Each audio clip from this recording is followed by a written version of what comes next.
Renee for Yahoo Esports. Today I'm joined in studio by our Heroes of the Storm expert, Dylan Walker. We are here to talk about the North American Spring Regionals that just happened. So give us a quick overview on some of your biggest takeaways.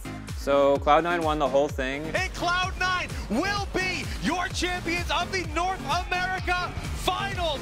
Cloud9 is a very strong team. They're the BlizzCon World Champions.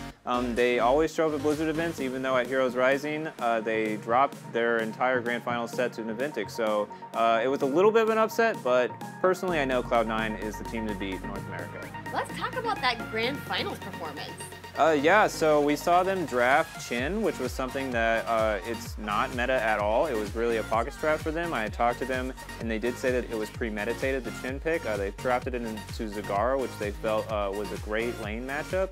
Also, Naventic drafted Illidan a lot during the series and took a game off of Cloud9 in the Grand Finals.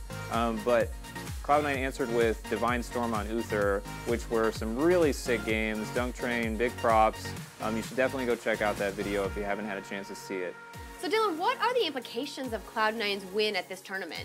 So not only did they win a big chunk of change, I think it's something like $25,000, but they also get to go to Seoul, South Korea, and play in the Global Spring Championship for a piece of $500,000. And also, because they won here at the North American Regionals, they get a first round bye. So they're automatically in the top 8 and automatically in that money. Any other surprises from the tournament? Yeah, so Team Blaze looked really, really great. They had an exceptional performance against Cloud9 taking a game. They played Artanis, which is something that we haven't seen really in competitive meta except for them. So it's really bold with them on a big stage like that with so much on the line. Also, Cognitive Gaming had a really rough first day. They lost to Team Blaze and then also had a really shaky set against Team Nom, but brought it back the next day and beat Blaze and went on to face Naventic, who they ultimately fell to 2-1. Dylan, those guys were your team. What do you think happened to them? Well, I think it's a mix of nerves, and then this is their first LAN they've ever played together. I think that they're on the right track. I think they just need more time to kind of mesh. Well, thank you so much for the analysis. We will, of course, bring you all the latest Heroes of the Storm news right here on Yahoo Esports.